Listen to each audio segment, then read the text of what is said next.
run. I'm going to actually run to that 1945 case because I want to show you the original video of the testimony of Jose Padilla, who was a 9-year-old. When I was in Italy in 2000, it was 2001, I read that the Socorro newspaper had printed a story about 2 little Mexican boys that had seen a crash in 1945. There was a drawing of the crash, and they actually saw it, and they saw it come in, and it had taken like a right-hand turn and was embedded close to a hill. And I said to myself while I was in Italy, why doesn't somebody cover that story? What's wrong with people? I mean, these 2 little kids aren't, I'm sure they didn't make it up, and one's 6 and one's 9.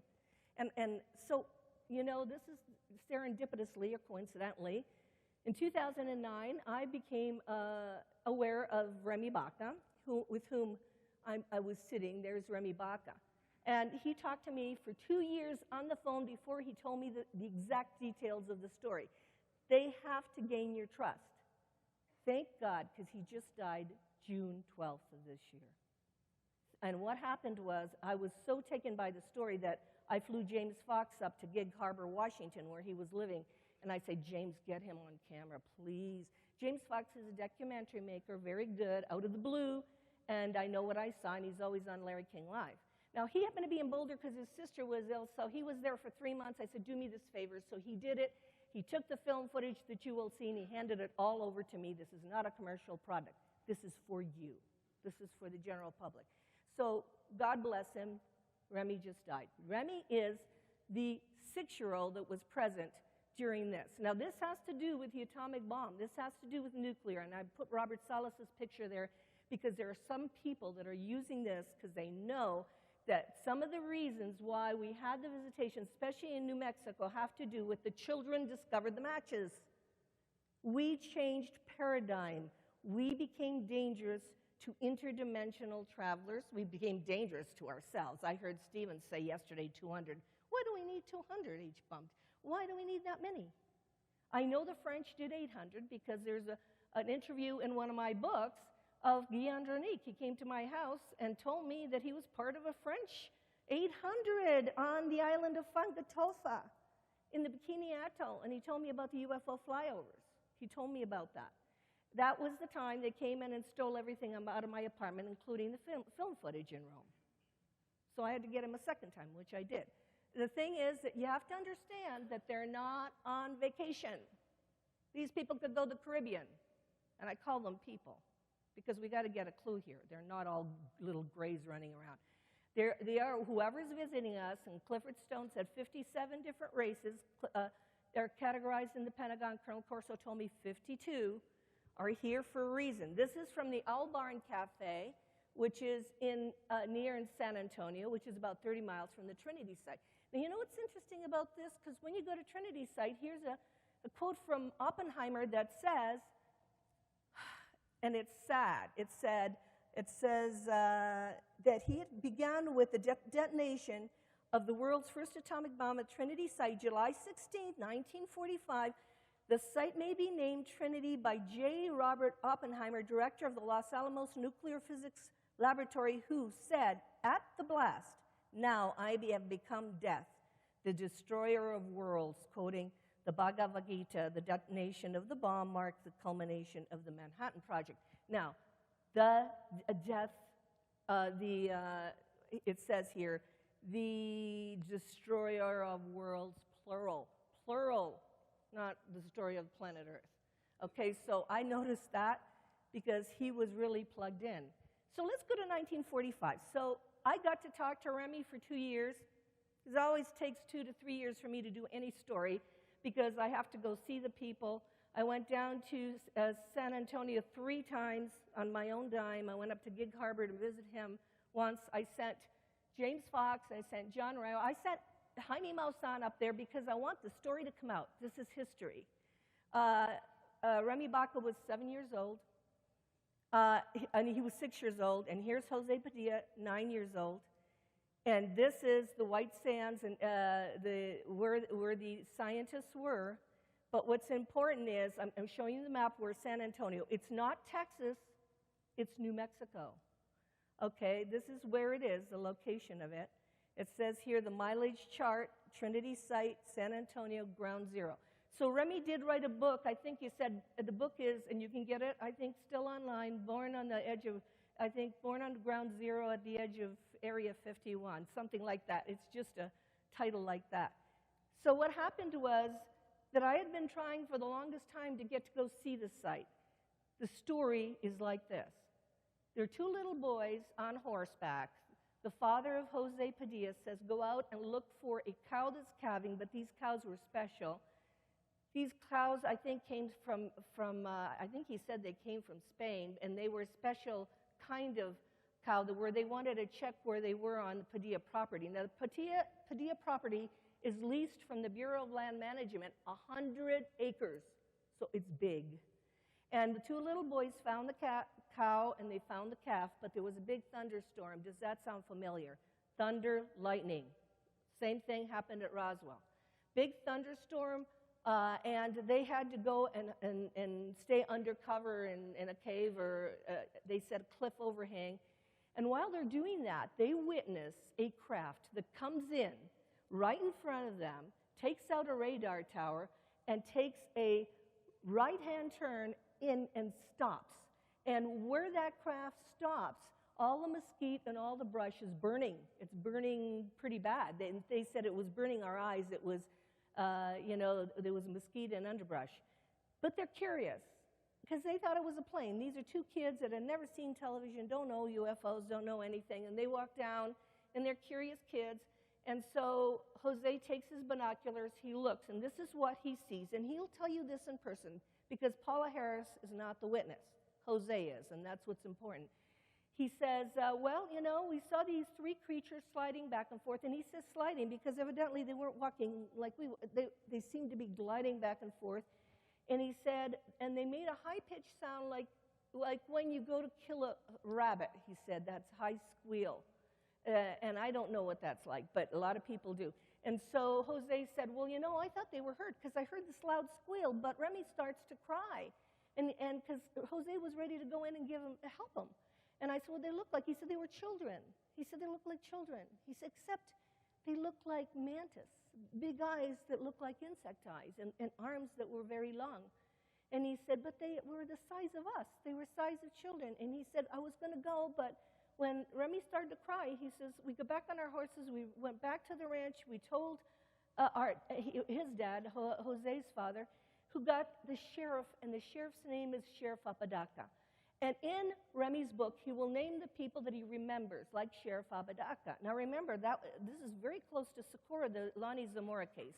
So I'd love to see a discussion of the Lonnie Zamora case, this case, and what was happening in that area. What's very important is that the Army took a long time to clean it up. It was 1 month. It's August 18th, July 16th. This is the first time they got a problem that they have to solve. So Jose tells me that the Army came and asked the father if they could cut the cattle guard because they were going to take the weather balloon out. Because they couldn't, the cattle guard gates, the gate was too short, and they couldn't get the weather balloon off of there. So what it is the two boys being curious, they watched the cleanup, which took almost 8 days, he said. They brought in the flatbed truck. The 7 guys that were cleaning up are the same guys that hung out at the Owl Bar and Cafe, which is really interesting. And this is our trip down with James Fox. And his is Socorro. There's, I don't know if you know, but Hilton started his first, the Hilton of the Hilton Hotels was from San Antonio and started his first mercantile there. So this is the old Owl Bar and Cafe. This is the new Owl Bar and Cafe, very historical place. I went in to talk to those people about who came in there. That was the only watering hole and the only grocery store for those guys in the Manhattan Project. So you bet Oppenheimer went in there. In the back of this, there's the bar, the way it was. And the old Bar and Cafe, behind there, what you see on the screen is where they call them the scientists' cabins were. So here we are. This is about 4 miles from the crash site. So, here's these 2 little boys. This is what they look like now because they were older. And there I am with Remy and Gig Harper discussing this because I've got in my hand a tin that he had. It was a Prince Albert tin, where he found some of the kind of aluminum or whatever it is that was crumpled up and then went back to its shape, but he put it in this tin because it was his treasure. He was 6 years old, and he loved what he picked up. And I said, what happened to it? And he said, well, later on we fixed a windmill with it because the windmill pump wouldn't work or whatever, and we tried this metal, this aluminum stuff, and we put cord around it. I said, are you kidding me? It's gone. He said, yeah, unfortunately, we didn't know what we had then because it was in the Prince Albert can, and I just did that with it. So, he's talking about it. This is the site, this is Gig Harbor, this is Remy, who is no longer with us, who provided an interview for James, plus I put him on Coast to Coast. If you go back to the Coast to Coast archives, I put both of them on Coast. If you go to look this up, you'll hear what they say themselves. This is Remy's house. It's very important because and this is Jose Padilla. It's very important because when the boys were there, what happened is we watched the whole cleanup operation. There were same seven guys that were working at Trinity that cleaned it up. No hazmat suits, just guys that worked there and that went to the El Bar and Cafe because the boys hung out there. And they were playing country music, and they didn't feel like cleaning all of it up, so they threw some pieces in a berm.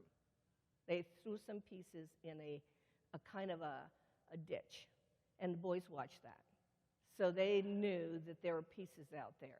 Now, when I talked to Jose about going there, and it was hard, I'll tell you, 3 times I tried to go. The first 2 times I lost airline tickets. I tried to go down with a friend to cover this, and Jose's son became deathly ill the 2 times we tried to go down there.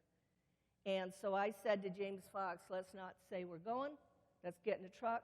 Let's go down there. Let's knock on the door and tell them this is history. You better take us to the site because you may not be here. And as we can see, we lost one of them already. Jose agreed. He said, Paula, I have no problem with that. And he basically agreed to do that. He showed me his family. His mother was Native American. I got all the background on Jose because it's very important. That area, these are the young guys. The craft looked like this. It was avocado shaped with a little a dome on it. The beings look like this, or he said that's what they look like. And there's his father next to the windmill that they use that material to use. Now, the big part of the story is that while the boys, the 7 guys that were cleaning this up, once they hoisted this thing, put it on a flatbed truck, took it through their property, the Padilla property, had to cut the gate. When that happened, they went into the Bar and Cafe to have something to drink. So Jose jumps on the truck, goes into the craft, takes a crowbar and pulls a piece off. Okay? He pulls a piece off, and he'll explain he did that. He's not lying. He was 9 years old. He figured, I want something, I want a souvenir. They put it in the sheep herder shed under the ground there. They lifted up the boards. They put it in the sheep herder shed. They got, and years later, Jose FedExed it to Remy, who had that piece. And that's what the piece looked like. Now, I'm very confused about that piece. Oh, this is another piece they found in the cactus. I've had a piece like this analyzed in Italy, and it is terrestrial. It's a kind of aluminum. This is the piece that he pulled off.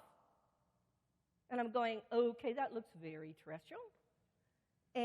But Remy insists that it isn't. Because, look at that very carefully. He cut off a piece of that. He says that in Colonel Corso's books that under electron microscope, that if you look at some of these pieces, they look like insects.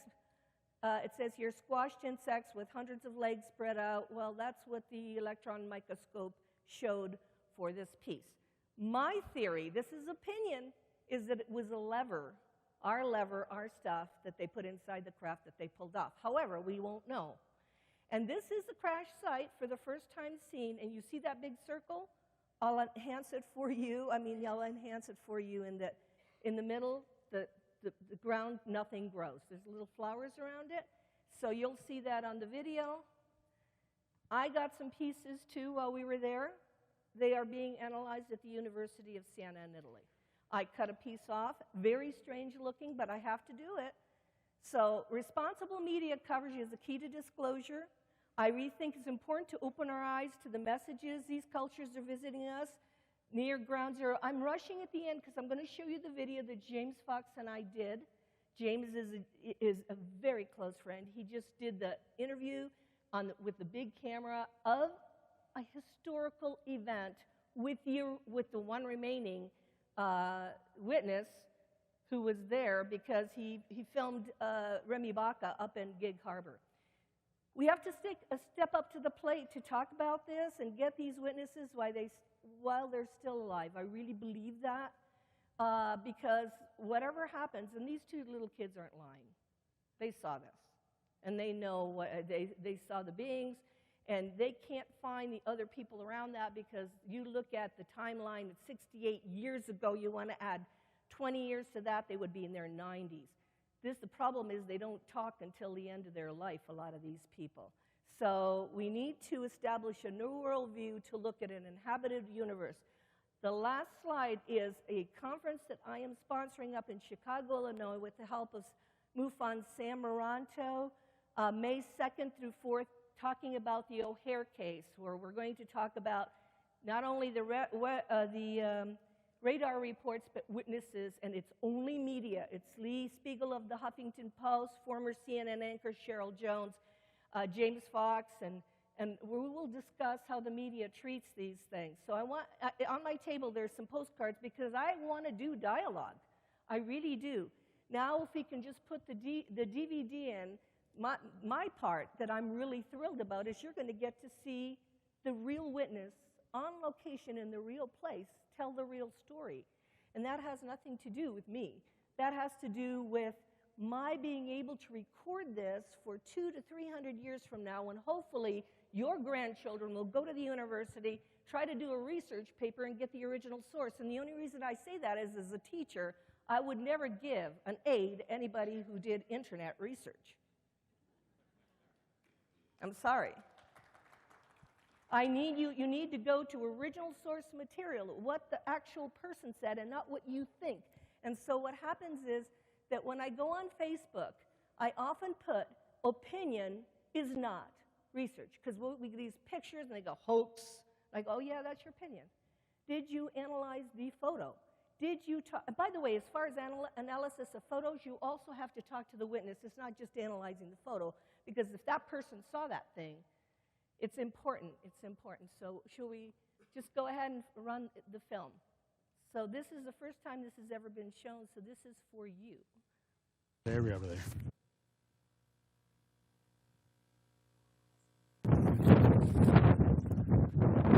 This is Jose Padilla on So windy. Crash site.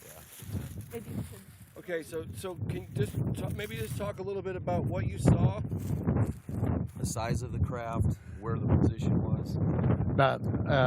It landed right in here. The position was that there was a little hump right there where he was leaning on his side, and you could see that the hole was from, we were behind that mountain right there,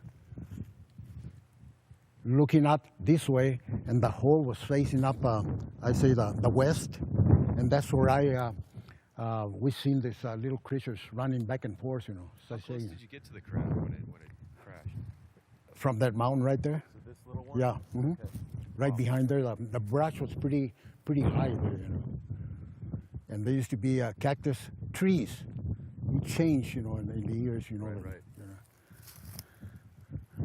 So let's describe some detail of what the craft looked like, its position, what you were thinking, all that. It was a grayish color. The vegetation over here was burning. You know, a lot of smoke coming out of the ground. And that's what we seen from there. The creatures, you know, that they never got out. They were just sashaying right through where that hole was, you know, on the object.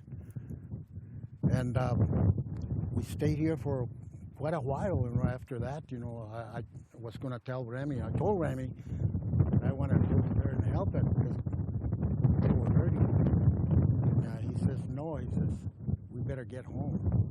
At that time, you know, of course, it was getting late in the afternoon and the sun was going down. Now, can you take these guys? I'm gonna film from here, Okay. and just walk them around and show them exactly where the craft was, how it was positioned. Just describe every detail you possibly can, and I'm just gonna film you guys. So you guys just talk to each other. What's them get? No, I've got these boots on. They're perfect. Yeah. But your step, you know, might. No, but listen, Jose, I've got questions. Yeah, what is this? Because nothing grows in this spot? Yeah. Okay. Careful. That's where water collects. Okay. The water collects in this spot. Water comes in this spot, but no vegetation grows like out here. You notice out here how it's green? Yeah. Nothing grows in here, So even if you plant it. Is this the size of the craft? Yes. It It was 30 feet and an oval shape.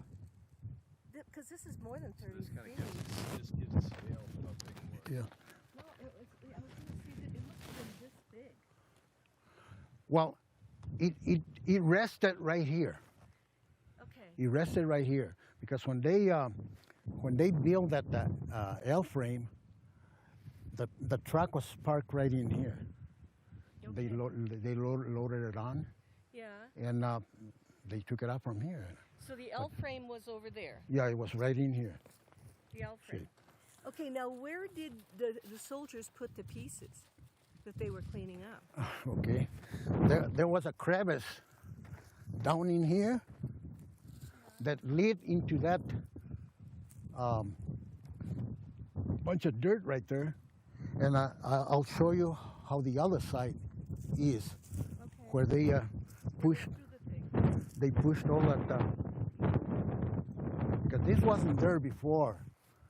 The crevice was right down over here like that, and they were brushing everything inside. It's possible that there's pieces on the other side of that. Rodney always talks about digging for pieces. Would the pieces be on this other side? When that bulldozer came over and cleaned up over here and built this dam here, it's possible that some of them pieces came up the ground. So sometimes, you know, you could. A bulldozer came over here. They dug some of that out, and the crevice that was right there where they pushed the pieces, it's possible that they pushed it up here. Could they have done it on purpose to bury the pieces? No, that was to build a dam over here for the water for the cattle. Oh. But there might be some pieces laying around, you know. From where we're standing right now, the berm behind you wasn't there. No, that was it was flat, down to about right here. It was flat. Afterwards, my cousin built this with a bulldozer so that he could build a dam to collect water for the cattle. Can we just talk a little bit about the craft and about the occupants? Yes. While we were there watching them, the occupants that were in there, like I said before, you know, they seemed to me like they were hurt. And we were here for a while. And like I said, I tried to convince Remy, you know, that we could come over and help them, because I know that they were injured. But Remy didn't want to do that, so we just went home. When we came back a couple of days later, that craft was still there, but all the remaining of the rubbish and all that wasn't, it looked like someone had raked everything and cleaned up. I don't know whether the soldiers came before that, before we got here, and clean up, or someone had to come over and clean up the. Okay, now, when my dad and the policeman went in the craft, they came out of there, you know, like a different person. I don't know what. Then the policeman decided, you know, that we should go, you know, and have them come over, you know, and take care of it. That's when they decided to bring that trailer, and they built that A-frame for that object, you know, to load it.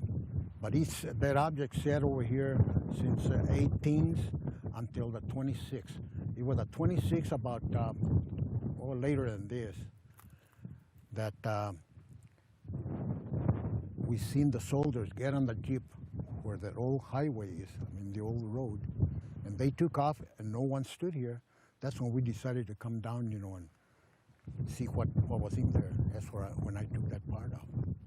Can we go up to where you were looking at the craft? Can we walk up there?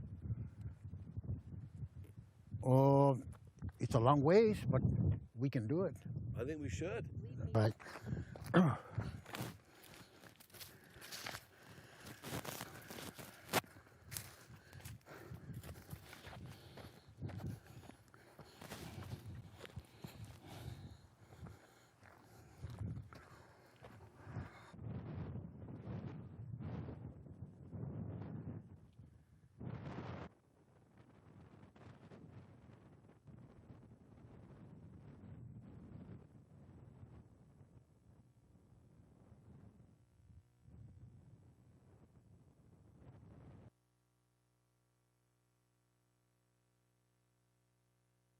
Okay, so you were standing here. Okay. Yeah. We came up this ravine out here. We tied our horses down below on that arroyo.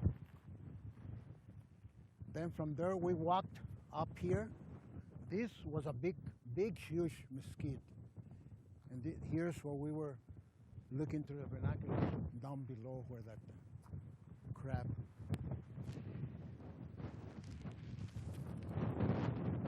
Tell me what you saw. We seen that the crab there was smoking, burning on the bottom, the weights.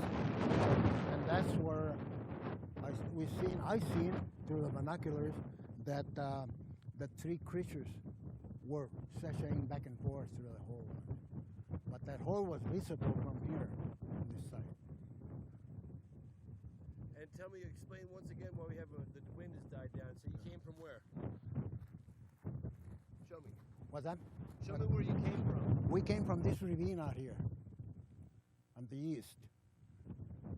Came out, we got off our horses down below on the arroyo there and tied them down to a mesquite. From there we walked all the way up here, came out to where there used to be a big tree mesquite here. From here is where we started looking at that object up there where he had landed. How big was the object compared to that truck down there? About 4 times bigger, and an oval shape. Wow. So could the hole in the truck the hole in the craft be as big as that whole truck? If you turn the truck upright, it was a good, probably 8 feet by 15 feet high. What did the creatures look like? Just like little boys.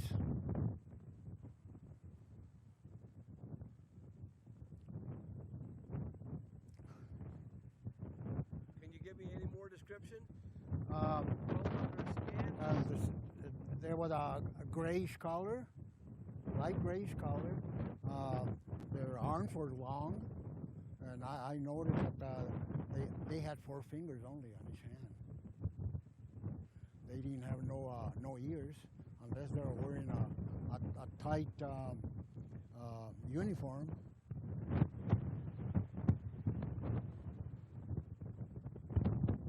What about their eyes? Their eyes were teardrop, big eyes, teardrop shape. Were they scary? No. It didn't seem to me like they were scary. My name is Jose Padilla. I was born on November 24th, 1936. I was 9 years old at that time when we were on this territory.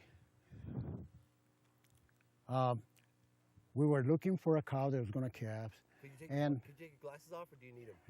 No. Do you need them? No. I can see too good, but. And we were dodging the rain, a heavy storm, when a real thunder came up. And I told Remy, it must be another test from another bomb. And he says, no, he says, it doesn't look like that. So we got from underneath the ledge of the rocks, and he says, look at the smoke coming up from the ledge out there. So we got on the horses and trot down the arroyo. We stopped over here, tied the horses over to a mesquite. We start walking up the hill. And that's when we seen more smoke coming out. And went over to the ledge of the hill there, and we seen this big, huge something, that object. And it happened, I had my binoculars, so I started looking around, and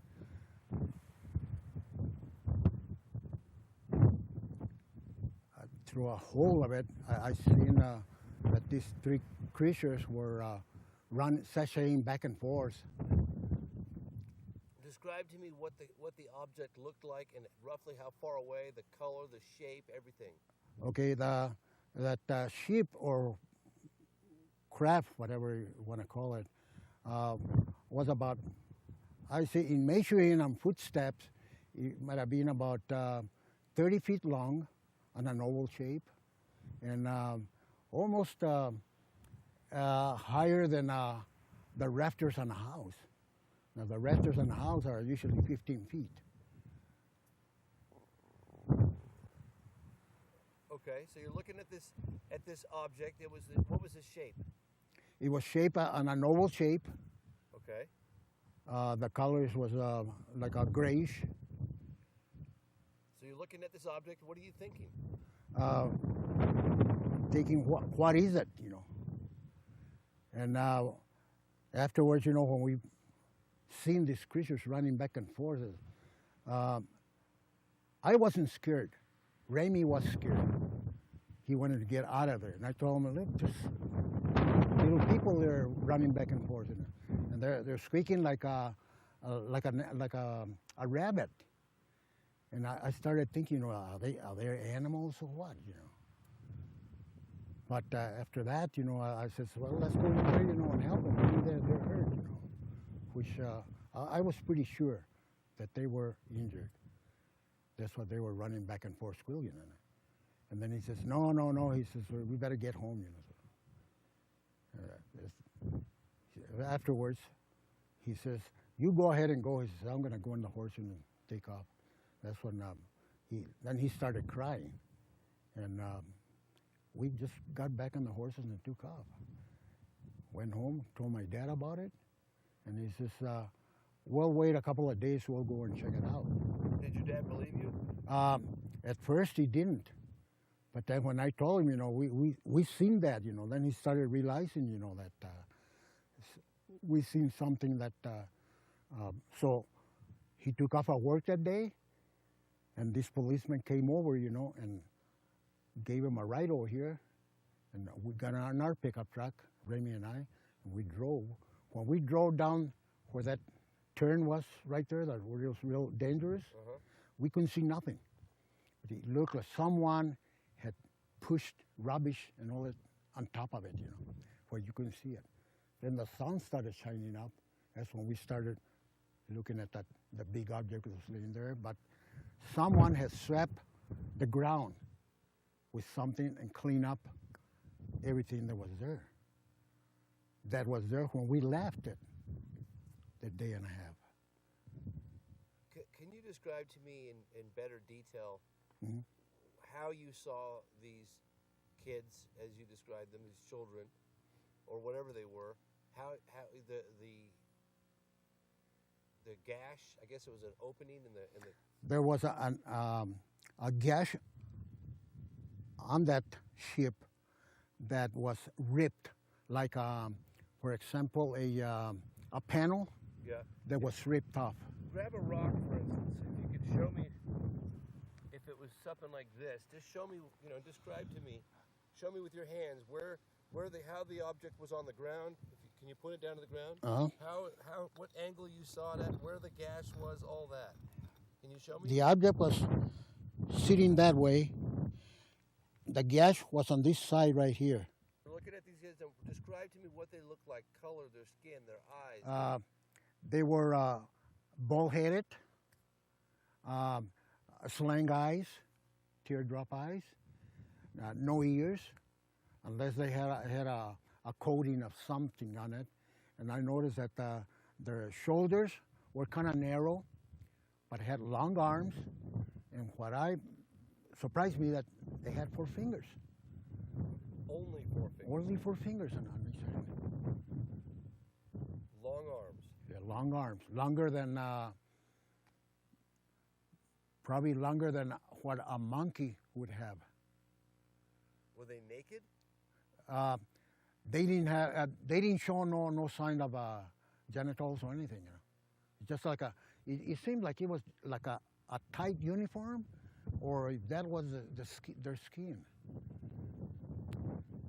The nose, you know, you can see no holes for the nose, you know, where they could breathe. And the mouth was an open, real round, kind of round.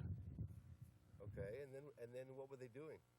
Like I said, they were just running back and forth, you know, like trying to hold each other. For example, if they were lacking of oxygen and trying to, you know, help each other on it.